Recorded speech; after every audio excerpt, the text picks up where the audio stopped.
James Holder, IFL TV, in association with MTK Global. With me, I've got the WBO middleweight champion, Billy Joe Saunders. We're here at his press conference just announcing he'll face Willie Monroe on the 16th of September. 16th of September, How are you, Bill? Not too bad, mate, not too bad. Could you talk to me a little bit about how the presser went today?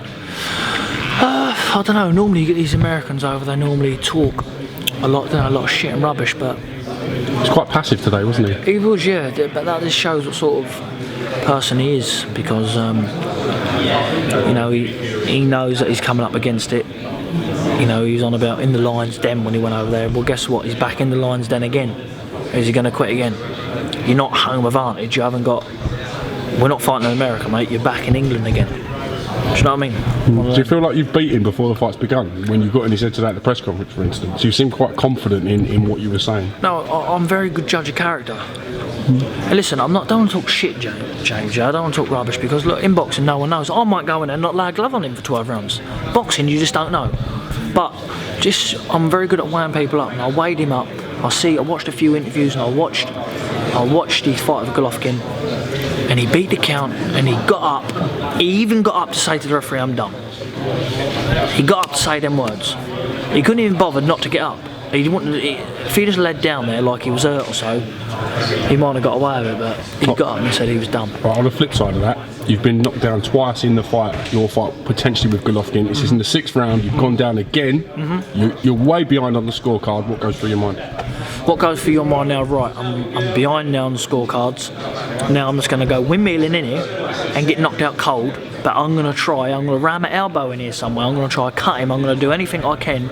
I'm going to have to do anything. I'm done. Are you okay? I'm done. And he wasn't rocking and gone. He was done. Why do other boxers look at that as such a cardinal sin for other boxers to do that, Bill? Because, Sonny, did you get that? Get that?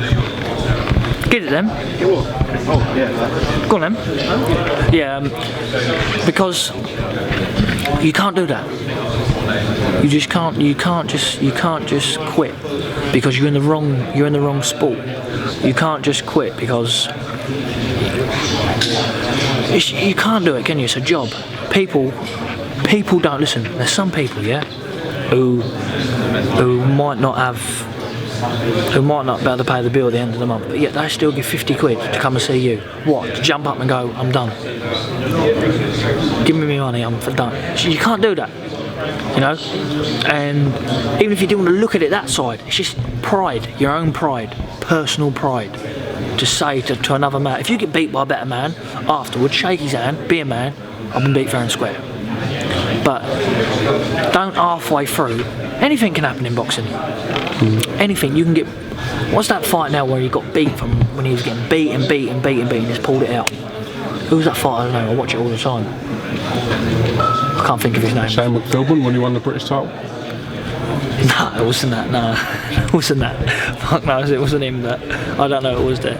But anyway. That was just a prime example. A prime example. Yeah, that's another good example. You know, he didn't quit. He just kept going until he caught him, didn't he? Now let's talk a little bit about relocating to Sheffield. What was the reason for leaving the Dark Lord Adam Booth? You and him seem to get on great. You seem to be building up a good sort of rapport and stuff. What was the reason for leaving Adam Booth? He tried to have sexual intercourse with me, and I just couldn't have it. Now listen, Adam is a lovely, lovely man. Love the gym, love him. Real good man. I'm pleased I met him. Pleased I trained with him. One of the best coaches I've worked with. But just around my environment there, like everyone around me still, like I could pop here and pop there, and that's no good. I need to be gone and out the way and dusted, you know. And in Sheffield, I'm away from all that. How'd you get on with Dominic Ingle then? What's great. it been like so Good. far? So, you're in the intractory period, I would guess, at the moment. So No. I've been there now 3 weeks, loving it.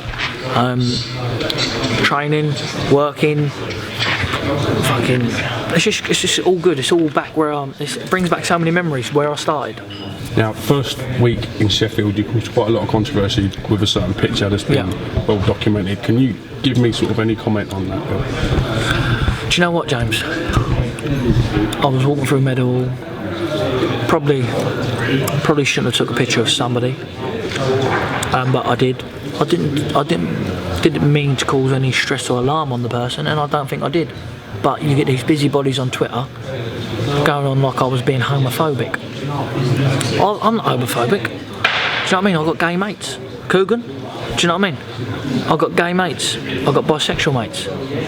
You know, it's not one of them things where I picked him out or her out and I'm going to make a laugh or mockery. It's just I was confused, and I tried to call the shop to apologise. No one was there. Be a man about it. I won't apologise to anybody on Twitter who was trying to have their 10 pence worth, because they can go and fuck themselves. And also the media who put it out that I was being homophobic, they also can go and can go and sit on the end of that camera before I care. Would you like to take this time to apologise if that did offend anyone, Bill? Listen, most definitely.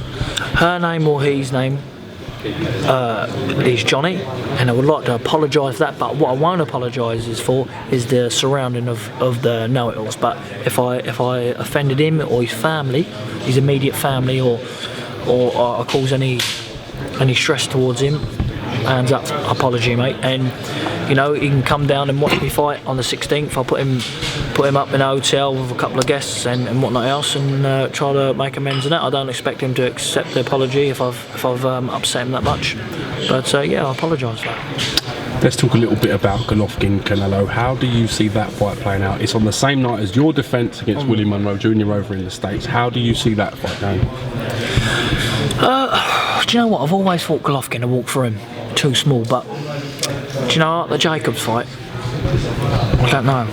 I always said that when Golovkin gets 35, he'll be just falling, slipping down. You've been saying this for many, many years. You'll catch him at the right point. End quote. And I hope he do come. I hope he do come for it. But I just think that Canelo might be a little bit fresh. But then I look at them stand next to each other, and Golovkin's a giant off to him. And Golovkin's going to be a giant in that ring off to him as well. Canelo ain't boxed no one was going to be as big and as strong as him. How will he deal with it? I think he's a good inside fighter, Canelo. And the way you break an older man down is work to the body, break it to the body first. Golovkin's still... See, the beauty of Golovkin, he's still got that one turnaround. That one big turnaround. That concussive equaliser. Yeah. So, you know, it's a real 50-50 fight in my eyes, looking at it now. Look at what Saul Canelo Alvarez did to Chris Kirkland, for instance. That was a heavy knockdown. So him himself, he's carrying a sure amount of power. Yeah, but then you look at other fights, like you look at the recent ones, like Liam Smith. Then you also look at you have to look at the fight where he made Chavez come down all that weight. You know, some people can take shots better than others, and really he was entitled. Chavez was a dead man on the scales, so he was entitled to do him put him in with Golovkin. Golovkin would have had him out 7 or 8 rounds, 6 or 7 rounds. Chavez, you mean? Yeah, I personally think on that, getting him down that weight,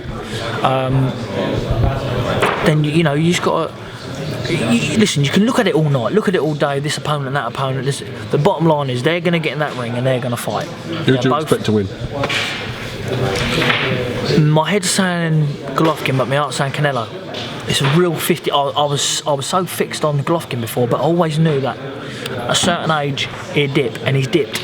You've been saying this for many years. And he's dipped. Watch Bill's interviews, he's been quoting this for a long time. He's dipped, and I hope that I can be the man that can exploit him. Not overlooking Willie Monroe. I've got to come for him first, and I'm hopefully that fight can get made and I can exploit. Are you mentally prepared to defend your WBO belt if you come through Willie Monroe Jr. to put it on the line for all the belts? More than ever. As the next fight after Willie Monroe? Probably the reason why I've been so inactive, because I've always had my mindset on defending for all of the belts. For all of the belts. Some people, listen, don't get me wrong, cost it's about money. Cost it's about, providing for your family and all that. But just imagine doing something that, no one gets the chance to do. Imagine unifying all the belts, and that's been my fix. And when I've got something on me head, I know that there's something about Golovkin that I know I can bring something to the table that can upset him. When Danny Jacobs fought him with a southpaw switch hitting stance, did that sort of please you? The fact that you are a slick southpaw? Yeah, not as much as that really, because even Willie Monroe was in the fight with him until the knockdown. I mean, he wasn't getting hammered; he was catching him lovely. But you know what happened there is he just felt the power and he believed in the hype. See, I won't believe in that rubbish.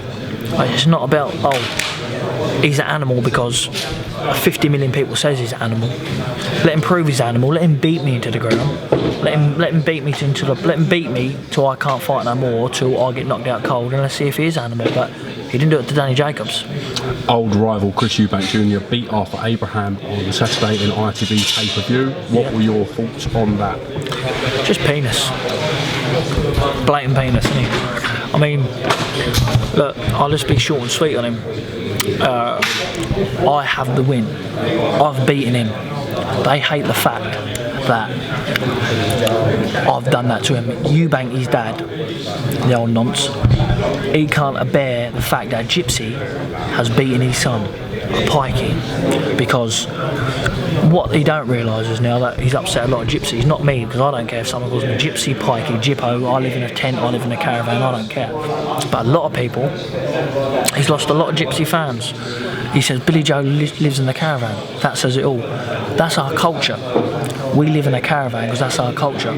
What he realises that I could buy and sell him and his dad within a click of fingers. So he don't really need to judge me because I live in a caravan, yeah, or the way people dress, or the way people look. Yeah, I mean, look at this man. He carries the belt. I mean, it's like with Dosser, right? No, but all jokes aside, yeah. No, I used an example, yeah. Now he mentioned it to me yesterday. As a gypsy man, what do you think of that comment that Eubank says? Oh, he just lives in the caravan. That says it all. Just disrespectful, isn't it? There's no need for him to say that, is there? What did you say? Well, I can't remember what I said. He said fuck his mother. Yeah, I told him to fuck his mother. That's what he said. He did say that. But listen, I can understand now that they're very, they're very judgmental people. All gypsies are the same. You know, all gypsies are the same. Listen, I can understand people's frustration and anger of it, but it don't get to me. He can say what he wants to me. I'm used to this game. I love mind games. But to say live in the caravan, that says it all. So what? That says it all. We're all scum. All travelling people. If ever I fight him or wherever he fights another traveller, he wants to be careful that do he even make it to the ring. That's what he wants. So he wants to step up security because he'll have bottles, he'll have everything thrown at him. And to be honest with you, a lot of the travellers in my community are disgusted. English, Irish, Scotch and Welsh, we're all one. We're all one. We're all one travellers. We all come together. Birds of a feather flock together, and we all stick. What do you think about Chris Eubank Jr. going into the World Boxing Super Series, and what chance do you give him of winning? I'll give him zero chance in that competition. He hasn't got the boxing brain to win that. There's world level fighters in that. George Groves beats him. I've sparred Groves. I've had a good spar with Groves. I've had a couple of spars with Groves, I think. And I boxed Eubank. Eubank don't punch hard enough. For super middle? Eubank don't punch hard enough for a middle or super middle. You name once Eubank's laid someone out cold or laid someone up the floor at world level, like how I heavily dropped down the league. Eubank ever dropped someone that calibre of opponent in that style? What do you make of the people that say he's a volume puncher though? It's not the one punch, it's the concussiveness of... Well, I trained for 6 weeks, he couldn't volume punch me. And I was a fat, out of shape gypsy. I had 6 weeks training to lose a load of weight and still got there and beat him. And that's the son of a legend, allegedly. He will fight the Turk. The Turk can't fight for shit. Adney Yildirim. He cannot fight for shit. He's a novice, strong, suits Eubank. And he'll pull out against George Groves. The argument will be, I've got the WBA. George Groves will have it. We've seen him take big fights. We know he'll go to America, fight Badou Jack. We know that. We know he'll fight the Carl Frotches. We know he'll fight the DeGels. So we know that it's not him. But it'll be, you've got the WBA, I've got the IBO rubbish. I swear to God, that belt was thrown in the bin. It's on my life, I wouldn't give that belt for it. I wouldn't give that belt for it. What I'd rather do is, I swear to God, is give it to charity to raffle off and the money give it to a cancer charity. Because when I beat him, we had an agreement. The loser paid 100 grand to charity, and I was going to say to Great Ormond Street Cancer, and he didn't give the 100 grand. He didn't earn 100 grand anyway, so he wouldn't better give it, and he hasn't got 100 grand now, I don't reckon. Was this a private bet or was this out in the press conference? This was in the press conference. Check it back. I'll tell you that. think you and him will meet again down the line? Listen, it don't bother me, James, if I don't ever get in the ring with him again. If he beat me, oh mate, it would be doing my brain and I'd be itching to get in the ring. But I've beat him. So it don't bother me if I get in the ring with him or not. It'd be nice to get in the ring for him and me, business-wise. But do I need his business? No. Would I like the business? Yeah. Would he like it? Yeah. But do I need it? Definitely not. Yeah, you're one of the most outspoken characters in boxing. What have you made of Conor McGregor's antics in the Mayweather-McGregor Worldwide Press Tour? Listen, what I will do, I will salute both men for earning the money they're earning. I would take my hat off to it, and I'm pleased they're earning that money. McGregor comes from a place in Ireland, Crumlin, comes from nothing to all of a sudden 60-70 million pound fight. Not even e-sport, so you've got to salute him. Mayweather, he's had it all his life, he's done it, he's a businessman, but there's only one winner in it. I would tell you what I would do, and I would sign a contract today. Go on. I would let a surgeon cut my heart out, yeah, keep it alive against £1,000 or against a fiver. If he loses, I'll die. If I win, I'll get me £5 or £1,000 because that's how confident. It's never, ever Conor McGregor ain't gonna do it. I'd love to see him do it. I would pray to God. I'd love to see him maybe on the chin, knock him out. Could it be that unorthodox, Bill, that he throws Mayweather, where he's expecting textbook sort of boxing? Where Mayweather's used to wild swings, McGregor won't be able to put a volume. On him. McGregor try this one big UFC like big swings. What advice would you give McGregor? The advice I'd give McGregor, I wouldn't go straight out that ring. I wouldn't worry about punching him. I'll grab him and I'll try to snap a bone or do something straight away. That's what I would try and do. I'll try to choke him just to let him know. So then all of a sudden he's thinking, "Oh, I'm not getting in that clinch no more." So then he's thinking about not getting in the clinch. He's thinking about running. Then let him chase him down. What I would do first of all, I would love to see McGregor do it. And Conor, if he ever watches this, I swear to God, I'd love to see you do it. But Mayweather's Mayweather. But if the only chance McGregor has got is go in there and clinch him straight away, however he wants to do it, and hurt him bad on a clinch. Then so he's thinking, I'm not getting clinched up there, and then he's running, then let McGregor chase him. But even if it went to points, right, and that's a big ask. But if McGregor punched him from pillar to post for 12 rounds, they're still not going to give it to him, so he's got to knock him out to win. And it takes one punch. It only takes one punch, but it's Mayweather, isn't it? On that note, Billy Joe Saunders, thank you very much. Is there anything you want to add before we disappear? Not really. This man here, coming through, Michael Maguire. How you doing, right? Hopefully he's going to be on the card of mine on the 16th of September. And you've seen a lot of this man, future world champion. Okay. Following his footsteps. We call him